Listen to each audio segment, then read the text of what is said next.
Tumayo po tayo sa pagbaba po ng ating Inang Birhen Maria. Kapayapaan.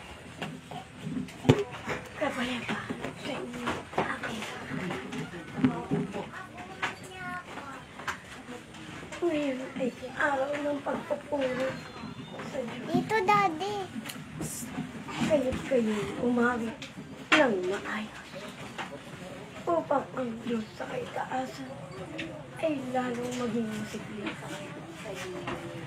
Nalalapit na ang araw ng pagbubunyi. Ngunit kayo'y patuloy pa rin nakakalimot. Tulungan ninyo ang mga kaluluwa na nangangailangan ng tulong nang nalalapit sa okasyon na ito. Ay manalangin kayo upang maraming makaligtas na mga kaluluwa na humihingi pa ng awa sa Ama. Ako na ina na bumaba ay naghahangad na marami pa ang mailigtas sapagkat marami pa ang mga mamamatay.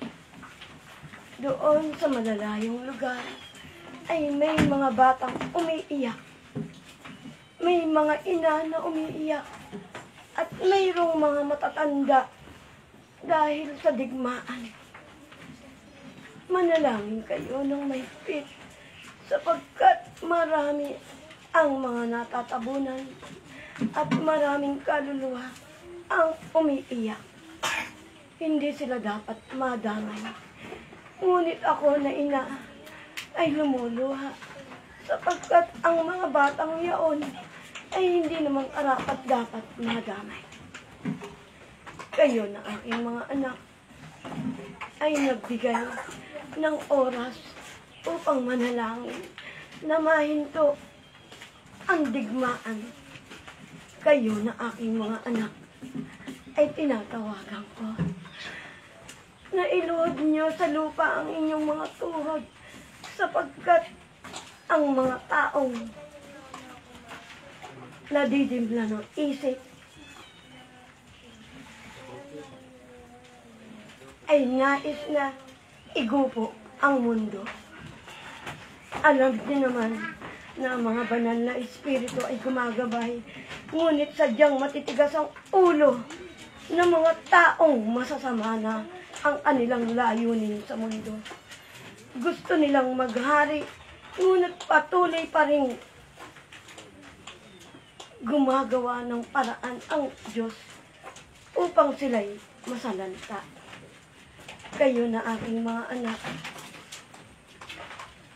manalangin kayo at humingi ng awa sapagkat mas una na kayo'y pinakikinggan.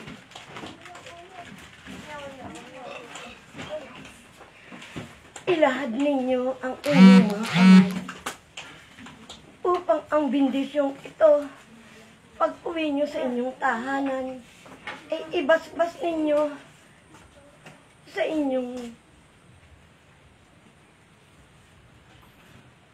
mahal na tahanan.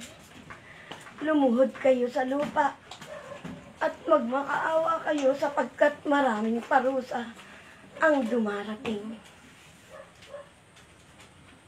Ilabas nyo ang inyong mga tubig upang aking mabisbisyon.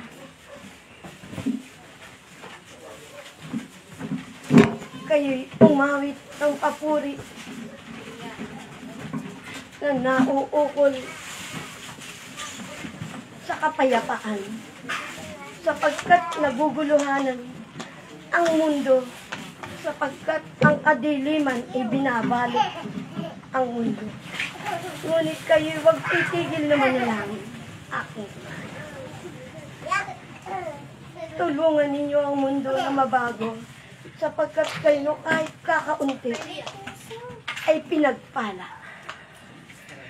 Unang sugo, aking anak, ibibigay ko sa iyo ang biyayang ito.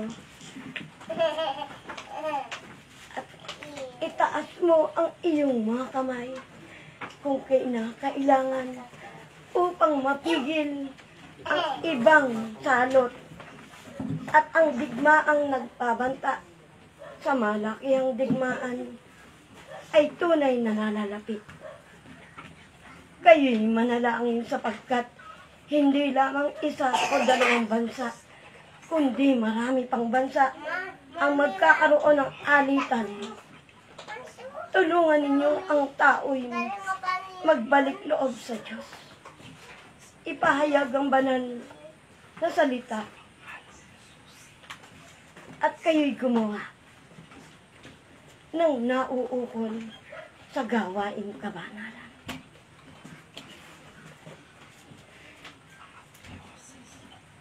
Iniiwan ko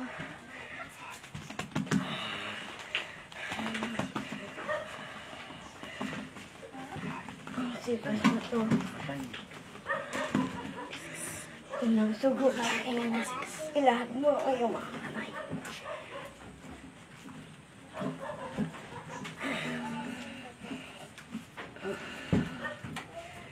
Aking anak na lalaki. Ano ang iyong nakikita sa binibigay ko? Sino makakita? Tingnan.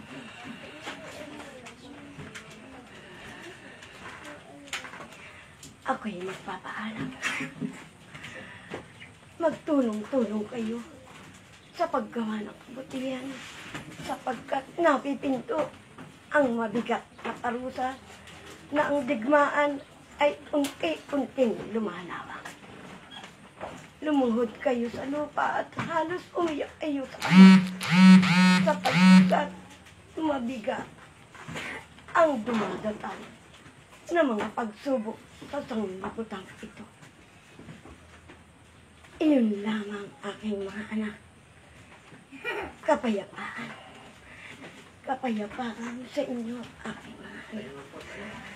Ako ang ina na laging tumutunghay at laging gumagabay sa inyong lahat. Bendisyon ay suma sa inyong lahat. Ako ang ina na laging saklolo, na laging nakamasid sa inyong lahat. Paalam aking anak.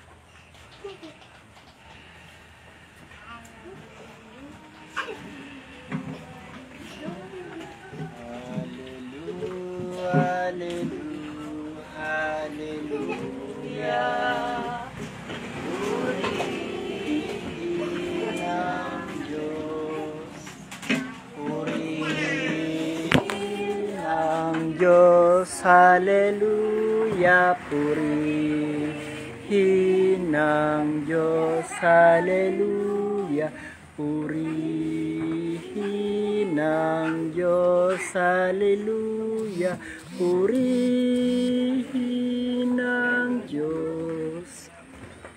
Ngayon po inasaksihan po ninyo ang pagbaba po ng ating mahal na ina, ang ina ng laging saklolo. Maraming salamat po sa inyong lahat.